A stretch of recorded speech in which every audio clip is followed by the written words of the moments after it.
নমস্কার বন্ধুরা, আমি সোলাঙ্কি। আমার নীতিমূলক গল্পের আসর ও ভৌতিক গল্পের আসরে আমার ছোট ছোট ভাই বোন এবং আমার দাদা দিদিদের আরও একবার অনেক অনেক স্বাগত। যিনারা প্রতিদিনের শ্রোতা বন্ধু তাঁদের উদ্দেশ্যে তো অবশ্যই, আর যিনারা আজ আমার চ্যানেল নতুন ভিজিট করছেন তাঁদের উদ্দেশ্যেও থাকলো অসংখ্য ধন্যবাদ। যিনারা নতুন আমার চ্যানেল ভিজিট করছেন তাঁদের উদ্দেশ্যে বলবো, আজকের গল্পটা শুনে যদি আপনাদের ভালো লেগে থাকে তাহলে অবশ্যই আমার পাশে থাকবেন। আর আমার পাশে থাকার জন্য আমার চ্যানেলটাকে সাবস্ক্রাইব করে পাশে থাকা বেল আইকন প্রেস করে অল নোটিফিকেশান করে দেবেন। তাহলে আমি যখনই যেইরূপ গল্প নিয়ে উপস্থিত হব সেগুলো আপনারা আপনাদের ফোনে সময় মতো নোটিফিকেশান আকারে পেয়ে যাবেন। আর বন্ধুরা, যদি গল্পটা সত্যিই ভালো লেগে থাকে একটা করে লাইক করবেন, পারলে বন্ধুদের সাথে অবশ্যই শেয়ার করবেন। তো বন্ধুরা, কথা না বাড়িয়ে আজকে আমরা যে গল্পটা পড়তে চলেছি সে গল্পটাই দেখে নেওয়া যাক। গল্পটার নাম হলো গঙ্গাধরের বিপদ। লিখেছেন বিভূতিভূষণ বন্দ্যোপাধ্যায়।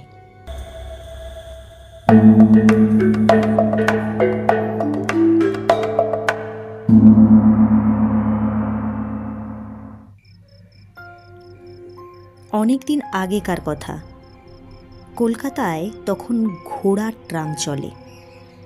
সে সময় মশলা পোস্তয় গঙ্গাধর কুণ্ডুর ছোটোখাটো একখানা মশলার দোকান ছিল। গঙ্গাধরের দেশ হুগলি জেলা, চাঁপাডাঙ্গার কাছে। অনেক দিনের দোকান।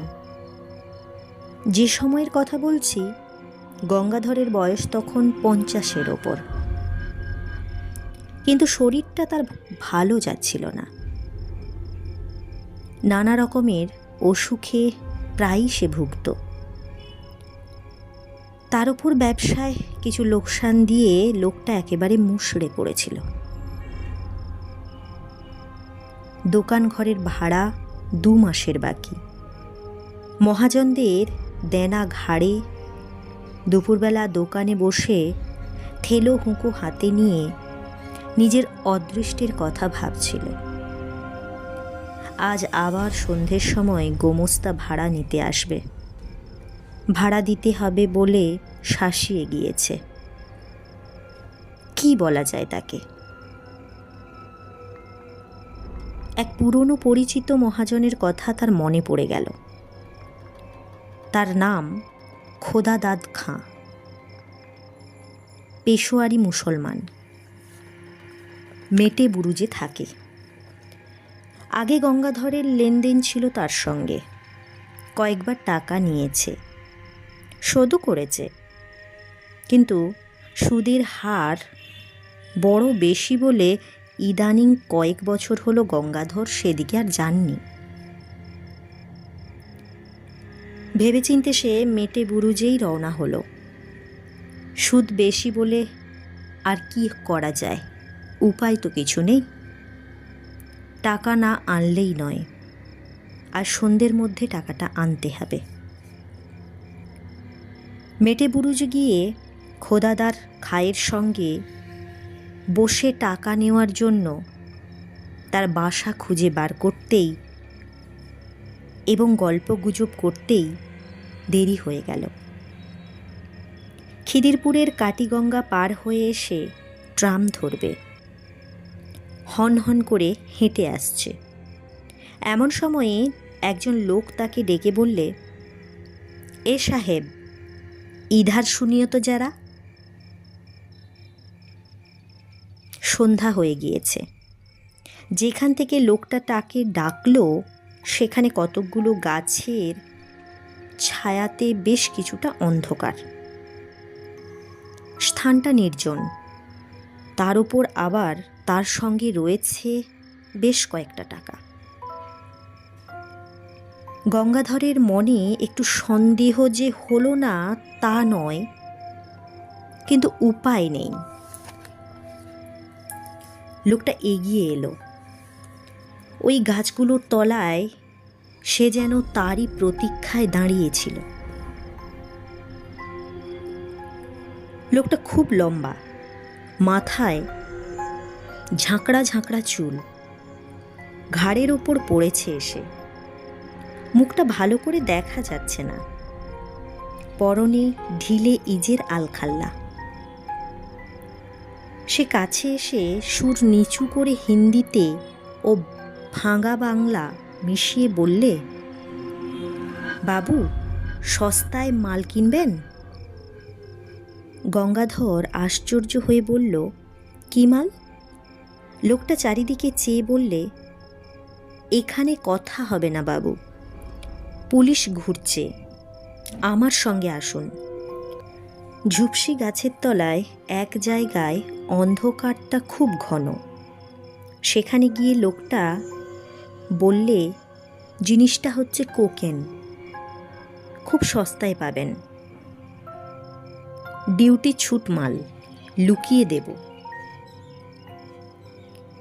গঙ্গাধর চমকে উঠল। সে কখনো ও ব্যবসা করেনি। ডিউটি ছুট কোকেন, কি সর্বনেশে জিনিস! ভালো লোকের পাল্লায় পড়েছে। না, সে কিনবে না। লোকটা সম্ভবত পাঞ্জাবি মুসলমান, বাংলা বলতে পারে, তবে বেশ একটু বাঁকা। অনুনয়ের সুরে বললে, বাবু, আপনি নিন না, আপনার ভালো হবে, সিকি করিতে দেব। আমার এখন মুশকিল হয়েছে, আমি মাল বিক্রির লোক খুঁজে পাচ্ছি নে। ঘুরে ঘুরে বেড়াচ্ছি কত জায়গায়, আবার সব জায়গায় তো যেতে পারি নে, পুলিশের ভয় তো আছে। কেউ কথা কইছে না আমার সঙ্গে, সেই হয়েছে আমার এক মুশকিল। হঠাৎ শহরে এত পুলিশের ভয় হলো যে কেন তা বাবু বুঝতে পারিনি। আগে যারা এই ব্যবসা করত তাদের কাছে যাচ্ছি, তারা আমার দিকে চেয়েও দেখছে না।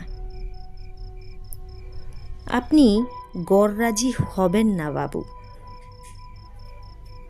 মাল দেখুন, পরে দাম দস্তুর হবে। লোকটির গলার সুরে একটা কি শক্তি ছিল, গঙ্গাধরের মন খানিকটা ভিজল। কোকেনের ব্যবসাতে মানুষ রাতারাতি বড় মানুষ হয়েছে বটে, বিনা সাহসে বিপদ এড়িয়ে বেড়ালে তো আর লক্ষ্মী লাভ হয় না। দেখাই যাক না।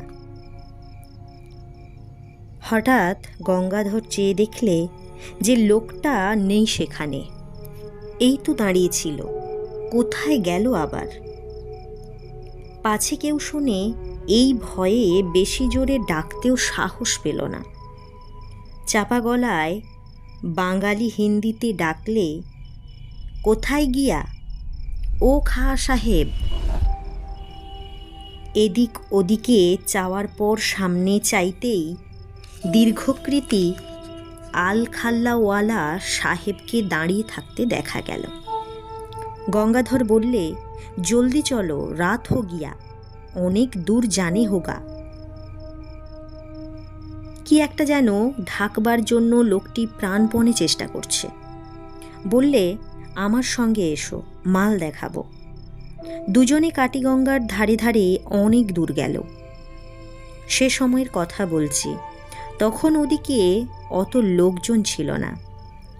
মাঝে মাঝে জোয়ার নেমে যাওয়াতে বড় বড় ভড় ও নৌকো ডাঙার কাদার ওপর পড়ে আছে। দু একটা করাতের কারখানা, তাও দূরে দূরে। জলের ধারে নোনা চাঁদা কাটার বন। পেছনে অনেক দূরে খিদিরপুর বাজারের আলো দেখা যাচ্ছে। পথে যেতে যেতে খাঁ সাহেব একটা বড় অদ্ভুত প্রশ্ন করলে। গঙ্গাধরের দিকে চেয়ে বললে, আমায় দেখতে পাচ্ছ তো? কেন পাবো না? এমন বয়স এখনো হয়নি যে এই সন্ধেবেলাতেই চোখে ঠাওর হবে না। একবার গঙ্গাধর জিজ্ঞেস করলে, তোমার ডেরা কোথায় খাঁ সাহেব? লোকটা চকিতে পিছন ফিরে সন্দিগ্ধ দৃষ্টিতে চেয়ে বললে, কেন, সে তোমার কি দরকার? পুলিশে ধরিয়ে দেবে যদি ভেবে থাকো তবে ভালো হবে না যেন। মাল দেব, তুমি টাকা দেবে, মাল নিয়ে চলে যাবে। আমার বাসার খোঁজে তোমার কি কাজ? লোকটার চোখের চাউনি কি অদ্ভুত। গঙ্গাধর অস্বস্তি বোধ করল।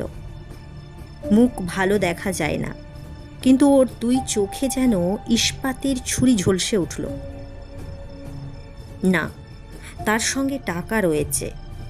এই অবস্থায় একজন সম্পূর্ণ অপরিচিত অজ্ঞাত কুলশীল লোকের সঙ্গে একা এই সন্ধেবেলাতে সে এত দূর এসে পড়েছে। লোভে মানুষের জ্ঞান থাকে না,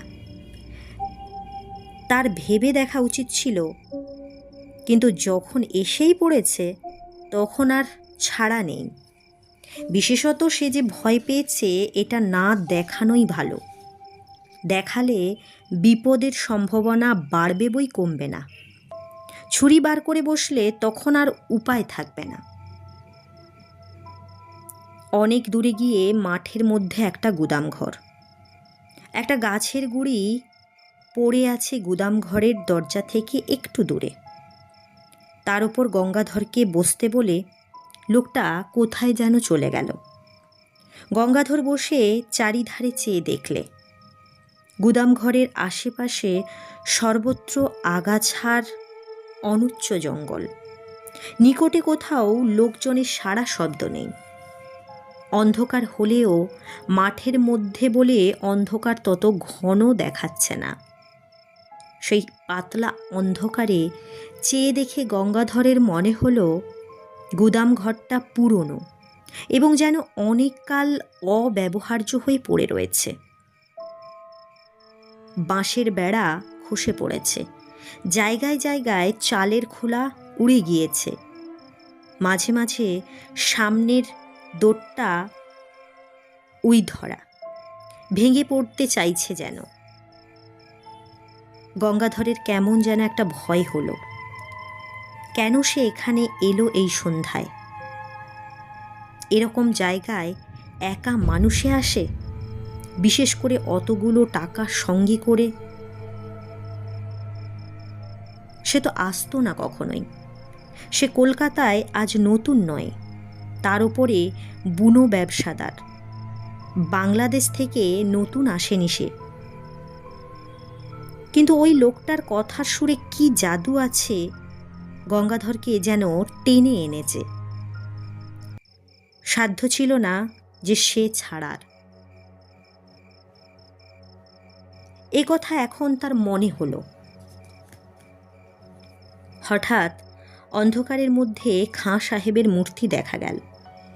লোকটার যাওয়া আসা এমন নিঃশব্দ এবং এমন অদ্ভুত ধরনের, যেন মনে হয় অন্ধকারে ওর চেহারা মিলিয়ে গিয়েছিল, আবার ফুটে বেরুলো। কোথাও যে চলে গিয়েছিল এমন মনে হয় না। পাকা আর বুনো খেলোয়াড় আর কি। খাঁ সাহেব দোর খুলে ঘরে ঢুকল। গঙ্গাধরকেও যখন পেছনে পেছনে আসতে বলল, তখন ভয়ে গঙ্গাধরের হাত পা ঝিমঝিম করছে, বুক ঢিপ ঢিপ করছে। এই অন্ধকার গুদামঘরের মধ্যে নিয়ে গিয়ে ঠিক ও লোকটার ওর ওই লম্বা লম্বা হাত দিয়ে গলা টিপে ধরবে না তো? বুকে ছুরি বসাবে না তো? সেই ফন্দিতে এত দূর হয়তো ভুলিয়ে এনেছে। লোকটা নিশ্চয়ই জানতো যে তার কাছে অনেকগুলো টাকা আছে, সন্ধান রেখেছিল। কে জানে খোদাদাদ ভাইয়ের লোক কিনা। গঙ্গাধরের কপালে বিন্দু বিন্দু ঘাম দেখা দিল। একবার সে ভাবলে দৌড়ে পালাবে, কিন্তু সে বুড়ো মানুষ। পাঞ্জাবি মুসলমানদের সঙ্গে দৌড়ের পাল্লায় তার পক্ষে পেরে ওঠা অসম্ভব ব্যাপার। কলের পুতুলের মতো গঙ্গাধর গুদামের মধ্যে ঢুকল। আশ্চর্য, গুদামের ওদিকের দেওয়ালটা যে একেবারে ভাঙা। গুদামের সর্বত্র স্পষ্ট দেখা যাচ্ছে। এক জায়গায় দুটো খালি পিপে ছাড়া আর কোথাও কিছু দেখা গেল না। সর্বত্র মাকড়সার জাল রয়েছে। অন্ধকারে ঠিকঠাক দেখা যায় না বটে, কিন্তু নাকে মুখে লাগছে মাকড়সার জাল। একটা কীরকম ভ্যাপসা গন্ধ গুদামের মধ্যে। মেঝেটা স্যাঁতস্যাঁতে, কতকাল এর মধ্যে যেন মানুষ ঢোকেনি। এদিকে আবার খাঁ সাহেব কোথায় গেল? লোকটা থাকে থাকে যায় কোথায়? অল্পক্ষণ, মিনিট 2 হবে, কেউ কোথাও নেই, শুধু গঙ্গাধর একলা। আবার সেই ভয়টা হলো। কেমন এক ধরনের ভয়, যেন বুকের রক্ত হিম হয়ে যাচ্ছে। এই বা কীরকম ভয়? আর গুদাম ঘরটার মধ্যে কনকনে ঠান্ডা হাওয়ার যেন একটা স্রোত বইছে মাঝে মাঝে। মিনিট 2 পরেই খাঁ সাহেব এই তো আধ অন্ধকারের মধ্যে সামনেই দাঁড়িয়ে। হঠাৎ একটা অদ্ভুত কথা বললে খাঁ সাহেব। বললে, তুমি কালা নাকি? এতক্ষণ কথা বলছি শুনতে পাচ্ছ না? কথার উত্তর দিচ্ছ না কেন? কোকেন যে জায়গায় আছে বললাম, তা দেখতে পেয়েছ? শাবলের চার দিয়ে তুলতে বললাম, পিপে দুটো। হাঁ করে সঙ্গের মতো দাঁড়িয়ে আছো কেন? বারে, এত কথা কখন বলেছে লোকটা? পাগল নাকি? গঙ্গাধর কেমন যেন ভ্যাবাচকা হয়ে গিয়েছে। মূঢ়ের মতো দৃষ্টিতে চেয়ে বললে, কখন তুমি দেখালে কোকেনের জায়গা? কই, কোথায় শাবল? কথা বলতে বলতে গঙ্গাধর সম্মুখস্থ খাঁ সাহেবের মুখের দিকে চাইলে।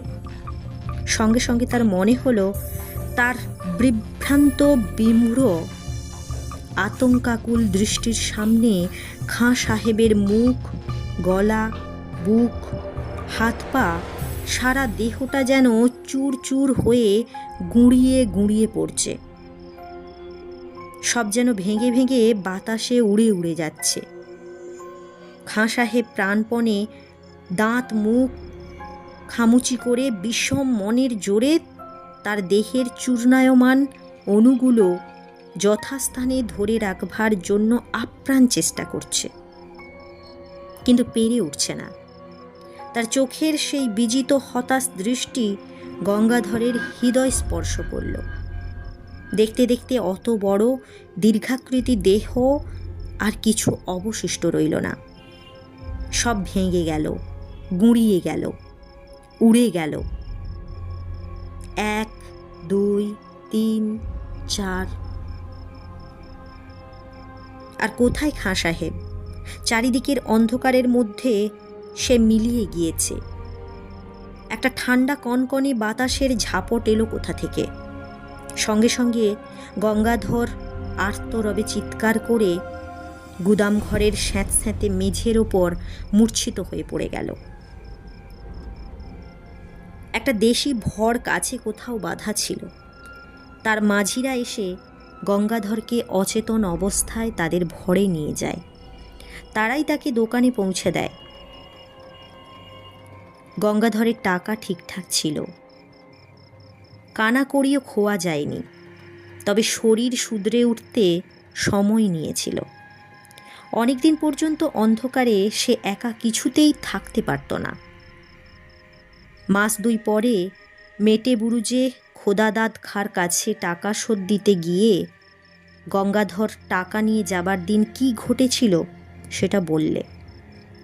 খোদাদাদ গল্প শুনে গম্ভীর হয়ে গেল। খানিকক্ষণ চুপ করে থেকে বললে, শাহজি, ও হলো আমির খাঁ, চোরাই কোকেনের খুব বড় ব্যবসাদার ছিল। আজ বছর 15 আগের কথা বলছি। রমজান মাসে বেশ কিছু মাল হাতে পায়। তক্তাঘাটের কাছে একখানা জাহাজ ভিড়েছিল, সেখান থেকে রাতারাতি সরিয়ে ফেলে। জাহাজের লোকের সঙ্গে সর ছিল। কোথায় সে মাল রাখত কেউ জানে না। সেই মাসের মাঝামাঝি সে হঠাৎ খুন হয়। কে বা কেন খুন করলে জানা যায়নি, কেউ ধরাও পড়েনি। তবে দলের লোকেই তাকে খুন করেছিল। এটা বোঝা কঠিন ছিল না। এই পর্যন্ত আমির খাঁর ঘটনা আমি জানি। আমার মনে হয় আমির খাঁ সেই থেকে ঘুরে বেড়াচ্ছে তার মাল বিক্রি করার জন্য। ওর লুকোনো কোকেনের বাক্স হয়েছে দোজখের বোঝা। তা বাবু, গুদাম ঘরটা কোথায় তুমি দেখাতে পারবে? গঙ্গাধর অন্ধকারে কোথা দিয়ে সে গিয়েছিল তা তার মনে নেই। মনে থাকলেও সে যেত না। পথে আস্তে আস্তে গঙ্গাধরের মনে পড়ল পুরনো ভাঙা গুদম ঘরটার অস্পষ্ট অন্ধকারের মধ্যে আমির খাঁয়ের মুখের সেই হতাশ ও অমানসিক চেষ্টা করেও হেরে যাওয়ার দৃষ্টিতা। হতভাগ্য কি এতদিনেও বুঝে উঠতে পারেনি যে সে মারা গিয়েছে? কে ওর উত্তর দেবে? ভগবান তার আত্মাকে শান্তি দিন।